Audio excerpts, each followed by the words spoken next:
All right, guys, welcome back to Revive School. Here we are. We're wrapping up this week throughout the book of Job. No, we're not quite done with the book of Job, but we're getting really, really close. And, you know, yesterday, I love this. It was at the end of Elihu's sermon speech, hammering of Job. Because remember, 32 through 37, Elihu is basically saying, hey, Job, you're not God.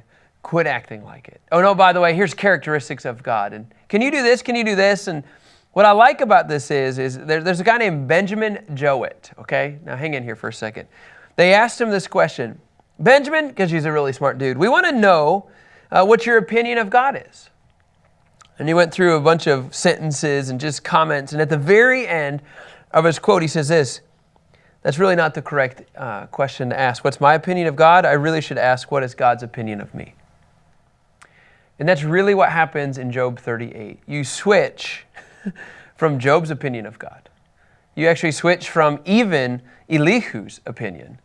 And now you get the source himself. God is now going to give Job his opinion, and it ain't pretty. In fact, Job, I would say, gets interrogated by God. Job gets picked apart, he gets hammered, and God is okay with it. In fact, God finally, John MacArthur says, God finally gets to have his day in court with Job. You know, there's a psychologist, Dr. Paul Tournier. He said, what you're going to find in Job 38 is God's answer is, it's not an idea. It's not a proposition.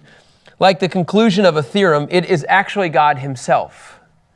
He revealed himself to Job, and then Job actually had to have a personal contact, personal encounter with God. And so now you're going to hear the first speech.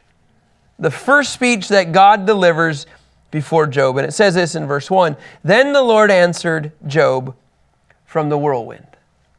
Now, right away, when you think of God answering Job from the whirlwind, are there any examples in the Old Testament, you guys, that you think of? I think about Moses when he's on the side of the mountain waiting for God. Ooh, well, Kevin, let's go there. Exodus 19, 16 through 19. But you already knew that, so it's fine. Exodus 19, 16 through 19. On the third day, when morning came, there was thunder and lightning, a thick cloud on the mountain. This might be a little bit of different, Kevin, but I'm trying to run with you here. And a loud trumpet sound so that all the people in the camp shuddered. Verse 17, then Moses brought the people out of the camp to meet God, and they stood at the foot of the mountain. Verse 18, Mount Sinai was completely enveloped in smoke because the Lord came down on it in fire. Its smoke went up like the smoke of a furnace, and the whole mountain shook violently. And at the sound of the trumpet grew louder and louder. Moses spoke, and God answered him in the thunder. I mean, just amidst the thunder, amidst the whirlwind, you see this. In fact, if you go to, can you go to 1 Kings 19:8? How about Elijah? This is a cool picture too. In 1 Kings 19, 8 through 11. So he got up, ate and drank. Then on the strength from that day, from that food, he walked 40 days and 40 nights to Horeb, the mountain of God. And then it says, he entered a cave there, he spent the night. Then the word of the Lord came to him, and he said to him, what are you doing here, Elijah? Verse 10, he replied, I've been very zealous for the Lord God of hosts, but the Israelites have abandoned your covenant, tore down your altars, and killed your prophets with the sword. I alone am left, and they are looking for me to take my life. Verse 11. Then he said, go out and stand on the mountain in the Lord's presence. This is really cool. At that moment, the Lord passed by. A great and mighty wind was tearing at the mountains and was shattering cliffs before the Lord. But the Lord was not in the wind, and the wind was an earthquake. But the Lord was not in the earthquake. You can keep going, Kevin. After the earthquake, there was a fire, but the Lord was not in the fire. And after the fire, there was a voice, a soft whisper. What an awesome picture. In verse 13, it just talks about when he heard it, he wrapped his face in the mantle, went out and stood at the entrance of the cave. And, you know, here you have these images of Moses having an encounter, Elijah having an encounter, and Job. All had an encounter, whether it was in a soft whisper, whether it was in a thunder, or whether it was in the whirlwind. And you don't have to go there, but even Ezekiel, you guys, he saw the glory of God in a storm, and he heard the voice of God speaking to him in Ezekiel 1 and 2. So this is, I want to say, not a normal trait of God, but God definitely can speak in this context. And here's what's crazy about the backdrop. You got to understand the backdrop, as Warren Wiersbe explains this really well. God addresses Job, okay? And everything is centered on his works and nature. And here's the cool part. his conversation consisted based on 77 questions. And then what he does is you throw in between, he sprinkles in between divine commentary relating to the questions. And what's the purpose of all these questions? What's the purpose of God hammering Job over and over, question after question? The purpose, and Wiersbe says it well, to make Job realize his own inadequacy and inability to meet God, here it is, as an equal and defend his case. 77 questions. I get it, God. Every time you think the question, he just gets lower and lower and lower. And remember this, though. Job 13:22. Rich, you said this earlier. Job asked for this. Job 13, verse 22 says this. Then call and I will answer, or I will speak and you can respond to me. This is Job's language. Go ahead. Hey, you can respond to what I'm saying. And God says, and here I go. I don't know about playing these kind of games with the Lord. Now, here's what I want to do. God's response is absolutely ridiculous, okay? And Job 38 through really all the way through Job 40 and 41, really. And what you see is God talks, Job responds. God talks, Job responds. And so I just kind of want to outline this because we're going to cover Job 38, but I want to show you a bigger picture here. So God's response is this. He's talking, now remember, God is talking to Job. Can you explain my creation? That's what we're going to talk about today. Okay? In Job 38, 1 through 38. But God's response continues, and he says, and I love this one, when you get into Job 38, end of 38 and into 39, can you oversee my creation? And then what you're going to see, absolutely, you're going to see Job's first response here then, okay? Just to give you a flow of the conversation. You're going to see that in Job 40, 1 through 5. And his response is not long. Trust me, it should have been shorter. Okay, so then what you're going to see is God then, again, here you have his first speech, right? And then you're going to get into his second speech. And then this is the classic one. And this is where we'll get to by the end of the week. Can you subdue my creation? Job then gives his second response. So this is kind of the flow of God coming to the table, okay? And he is going to respond. And then he says this, can you explain my creation? Can you oversee my creation? Can you subdue my creation? Why the language of creation? Like, why is this the theme when he's talking to Job? It's all they have. That's all their eyes can see. I mean, you look at where it's at in history. The law hasn't been given. The promise probably hasn't been given to Abraham. You know, where it's at in history, the main thing that they can see with their eyes and touch and feel. I totally agree. Rich, you want anything to that? Why is the creation his whole theme? Like, if this is how he's going to respond. I just think it's the starting point. Like, God's starting over, like, I'm going to give you a history of all that I've done in quote compared to what you've done in your quote unquote great lifespan. That's good. All right, well, let's jump in, you guys. I think this is really interesting here. Now, I do want to just say this. I don't want to miss this point. In verse 1, if you'll go back, Kevin, to Job 38, verse 1, it says, the Lord answered Job from the whirlwind. I'm not saying that Job honestly went there, but if you go to Job 1, verse 19, again, I'm not saying that this is what he first thought of. I just think this is an interesting perspective. His kids were killed in the wind. Suddenly, a powerful wind swept in from the desert and struck the four corners of the house. It collapsed on the young people so that they died, and I alone have escaped to tell you. Again, it's not that Job is going to automatically, but when you're in a whirlwind and you're experiencing God's presence, you kind of have to wonder if, hey, is this how my kids died? It's just a thought, again.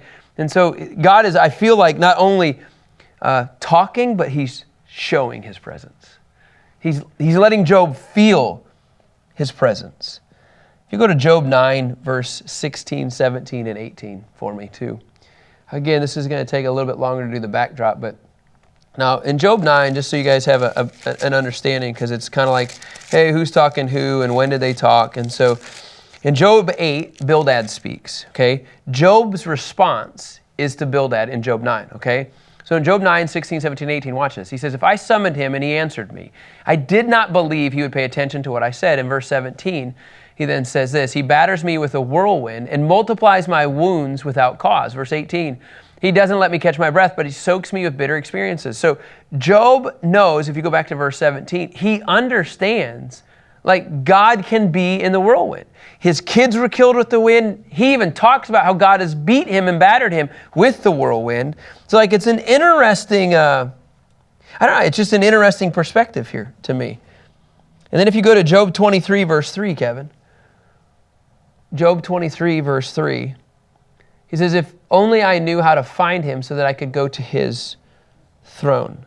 I want to go to one more and then I'll comment on this. Go to Job 31, 35, please.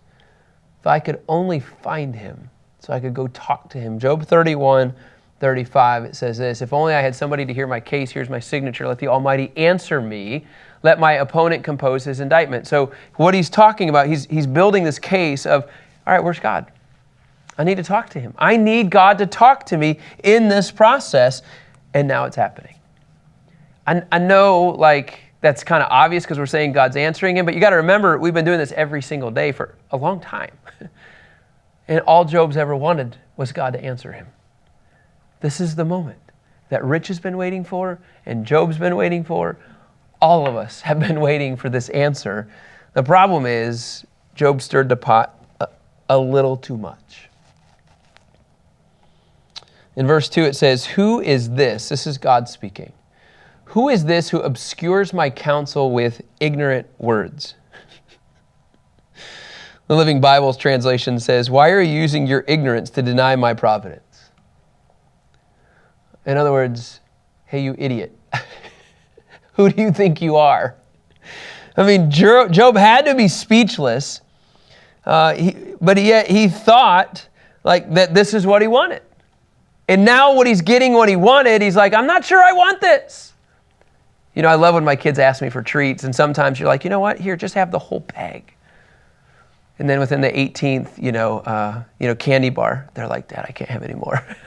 Just relax, I don't do that. But my point is sometimes when you ask for something and you get it, it's not really what you want. Job wanted a conversation with God, and look in verse 3, maybe the best movie line of all time. God says to Job, get ready to answer me like a man. When I question you, you will inform me. You don't have an option. You will talk to me when I ask you questions. And so here's what we're going to do. God begins to reveal himself in many different situations. Okay, in verses 4 through 7, what he does is he begins to define and identify, okay, the creation of the earth. Okay, so here we go again with the creation. But he says this, remember the 77 questions. Where were you when I established the earth? Tell me if you have understanding. Who fixed its dimensions? Certainly you know. Who stretched a measuring line across it? What supports its foundations? Or who laid its cornerstone? While the morning stars sang together and all the sons of God shouted for joy. In other words, like God is comparing himself, as Wiersbe says, to a builder, surveying the sites and marking dimensions and pouring out the footers and laying down the cornerstone and then erecting the structure. Where were you, Job? And I love this picture of the morning stars. Yes, the stars were actually singing and the angels were actually shouting for joy. And Job wasn't there for any of this. Where were you, Job? In verses 8 through 11, God continues to define and really who he is by just asking questions. And then what he just says is he brings to the table the consideration, okay, of the seas, the oceans. And so in verses 8 through 11, again, here's what he says. Who enclosed the sea behind doors when it burst from the womb, when I made the cloud its garments and the thick darkness its blanket, when I determined its boundaries and put its bar and doors in place, and when I declared, you may come this far, but no farther. Your proud waves stop here. What an awesome picture. It was like the seas, the scriptures described, were knit together. And they were ready to burst forth like a baby in a womb. Hey, Job, where were you? In verses 12 through 15, all God needs to say is, as he talks about the sun. Have you ever in your life commanded the morning or assigned the dawn its place, Job? So it may seize the edges of the earth and it shake the wicked out of it. The earth is changed as clay is by a seal. Its hills stand out like the folds of a garment. In verse 15, light is withheld from the wicked and the arm raised in violence is broken. I mean, literally light is spread across the world, and it reveals the depths and the details of the landscape. And yet, Job, where were you? Job requested a meeting with God, a day at court, and God is totally giving it to him. What you're going to see here in verses 16 through 24, and the one part that's a little bit hard about this chapter, it really is an ongoing question. That's really all it is. It's God showing who he is. You're going to see vast dimensions of creation. So you're going to have a kind of an eclectic group of listings here in verses 16 through 24. And he says, have you traveled to the sources of the sea or walked in the depths of the ocean? Warren Wiersbe said this, the greatest depth measured of all time, like how far have we ever gone before, was found, we went so far in the Pacific Ocean, and it went for 35,810 feet. In other words, the farthest depth that we've ever gone is 6.78 miles. It's pretty deep. That's the only that we've gone. Yep. There's other places that are deeper? We've never gone any deeper than that. Now, on the flip side, the reaches of space, Voyager 2 spent 12 years and they went 4.4 billion miles. I don't know how this works, just FYI. And in 1989, passed within 3,000 miles of, ready for this, Neptune's cloud bank. So not even hardly outside of our solar system. Mm-mm. And God has a whole lot of a bigger picture. And hey, Job, have you ever gotten on your camel and gone that far? In verse 18, he says, have you comprehended the extent of the earth? Tell me if you know all of this. Have you ever had to punish your child before and they know they're really in the wrong, and it's at that point where they just kind of, not because you're yelling, not because you're mean, but just they're guilty. And they just kind of, you have to wonder how low Job has already gotten. Like if you're hearing God with a megaphone and he's starting to hammer you with this stuff, oh my goodness. In verse 19, it continues on, where's the road to the home of light? Do you know where darkness lives, Job? So you can lead it back to its border. Are you familiar with the paths to its home? And don't you know? If anybody ever says God's not sarcastic, you've never read the book of Job. Hey, you were already born. You have lived so long. Surely you know. This is so encouraging that God was sarcastic. Have you entered the place where the snow is stored? That would be awesome. It's a big house. It'd be like walking in clouds.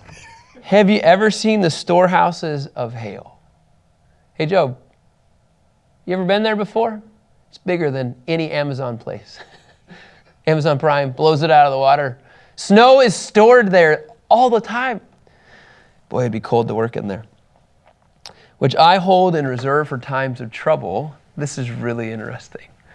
For the day of warfare and battle. Whew. God says, I'm going to release it. Did you know about that, Job? Verse 24, what road leads to the place where light is? Can I just tell you, science can't describe this. You know that? They can't. But the scriptures can. And the scriptures can actually support what science says. They don't have to contradict. But the problem is that many times we don't have the ultimate source of why we believe what we believe. Unless you go to God as the ultimate source. And for some reason, Job thought he was becoming the source. He thought he was becoming more righteous than anybody else. He was more justified than anybody else. He was justified. And God says, I don't think so. So now you have the creation of the earth, the consideration of the seas, the sun, the dimensions of creation. And then in verses 25 through 28, God just talks about the rain. He says, who cuts a channel for the flooding rain or clears the way for lightning? To bring rain on an uninhabited land, on a desert with no human life. Oh yeah, who drops the rain on that place, Job? To satisfy the parched wasteland and cause the grass to sprout. Does the rain have a father? Who fathered the drops of dew? And then he says in verse 29, he gets into verses 29 and 30. He then gets into what we would just consider hail and frost. Whose womb did the ice come from? Who gave birth to the frost of heaven? When water becomes as hard as stone and the surface of the watery depths is frozen. Man, at this point, I would be like, God, I get it. I'm done. God's like, I'm not done yet. Scripture continues on and God begins to talk about in verses 31 through 33, he begins to talk about the heavens. Can you fasten the chains of the Pleiades or loosen the belt of Orion? Can you bring out the constellations in their seasons and lead the bear and her cubs? Like, do you know what you're doing with all the stars? Do you have any idea what the satellite, do you have any idea with what I'm even talking about? Verse 33, do you know the laws of heaven? Can you impose its authority on earth? I like what Nelson's commentary said about this section. He called it the heavenly government of world is under God's control. The heavenly government of world is under God's control. Do you happen to know the laws of heaven? In other words, if you would know so much, I like this. This is what Wiersbe says. Why don't you use your own authority to change your situation? Like, if you think you can understand what I'm talking about, then you change your situation. Why do you have to come to me? Whew. And then in verses 34 through 38, clouds. What an interesting section of Scripture. Can you command the clouds so that a flood of water covers you? Can you send out lightning bolts and they go? Do they report to you, here we are? I love that. Lightning bolts reporting to duty, sir. You strike that place. You strike that tree, make that person mad. No, I mean, reporting to duty, sir. Who put wisdom in the heart or gave the mind understanding? Who has the wisdom to number the clouds, or who can tilt, isn't this a cool picture? Who can tilt the water jars of heaven? Who can make the clouds leak out rain? When the dust hardens like cast metal and the clods of dirt stick together. Who does all of this, by the way? And then finally, you're going to see in 39, 40, and 41, he says, can you hunt? And what's interesting, let me just say this about 39, 40, and 41. It really actually transitions, and which is why I don't have a category here. Really what happens is it begins to transition in Job 38, 39 through 39, 30. You're going to actually see a description of 6 beasts, 6 animals, and 5 birds. Okay, that's kind of where he runs. And so that category kind of stops in verse 30, in verse 38. So here's what I wanted to do. I wanted to describe this whole section. Rich, I know this is one of your favorite chapters. What do you want to jump in with? Is there anything that just stands out when you see this list? Why the importance of going through all this? Any thoughts? For me, when I read this verse, it just, you can think that you're a pretty smart guy and you can figure out a lot of things, but in context to this, you don't know anything. You literally have nothing to bring to the Lord except you're just on your knees. You say, Uncle, I give up, Lord. Yep. That's an awesome point. It's like you think you know a lot because you read 5 books. Right? Or hey, don't you know I went to the School of Hard Knocks for 5 years? Or have you not seen the experiences that I've gone through? But this is what we do, isn't it? And then we take those little titles and we take those little experiences and we take that education, and then all of a sudden you take the money that we're making and all of a sudden, hey, we've become something. And God's like, I'm sorry. How far have you gone before? I'm sorry, did you climb? Oh, you climbed a tree. I made the tree. Lightning bolts ready for duty. Go. I think it's an unbelievable, awesome perspective of who God is and who we are not. And I have to tell you guys, when Elihu spoke into Job, he said, look, you want to see God answer your prayers? Get rid of your pride, man. Job 38, you know what it is? It's addressing Job's pride. He's calling him out. And so Nelson's commentary comes up with, and this is how I want to close today, they come up with 4 things that mark this speech, Job 38. Like things that stand out, things that we've been waiting for. And number one, all these are going to sound super obvious, okay? But number one, what I like about it is, it was recorded as an unmediated speech. You know what I mean by that? When I say unmediated, it means Elihu is not speaking on behalf of God. The friends, Eliphaz, Bildad, Zophar, aren't speaking on behalf of God. It's God himself. There's no in-between. God is speaking directly to Job. Job wanted it, you're going to get it. So one of the marks of Job 38 is, hey, it's God and Job, game on. Second thing is, and I really like this one, this is the first time since Job 1 and 2 that you see the covenant name, the Lord, Yahweh, for the first time. So it went from Job 1 and 2, you see the Lord, you see Yahweh, nothing, and now all of a sudden, Lord Yahweh is back in. Just kind of a mark that would present itself in Job 38. And I know we said this, but it's a point that I think is worthy of saying it one more time. God speaks directly and personally to one man. Yes, he's not the mediator. That's what we're identifying. But now I just want to clearly say it's because he's directly speaking to Job. And number 4, I wonder what this looks like. I don't want to miss this. If you go back, Kevin, to Job 38, verse 1. Job 38, verse 1, it says, then the Lord answered Job from the whirlwind. All of this took place from the whirlwind. I have to wonder, like, in my mind, I picture a movie, and I picture a guy going through like a sandstorm, kind of, or I picture a guy walking, and it's just like crazy, it's just blowing and blowing, and amidst all of this, it's just kind of like God's just teasing Job of like, oh yeah, I did all this, and he's feeling his presence that whole time. There's something about Job not only hearing his voice, but he actually experiences his voice. And that's what God wanted to do. He wanted to reveal himself powerfully in Job 38. Here's what's kind of crazy is Job asked for this. And in fact, I want to close just like this. Warren Wiersbe said, God didn't question Job's integrity. He only questioned Job's ability to explain the ways of God in the world. I mean, let's face this, Job's speeches truly lacked humility. Job thought he knew about God, but what he didn't realize was how much he didn't know about God. Let's just be careful. We can know God here, but not necessarily know him.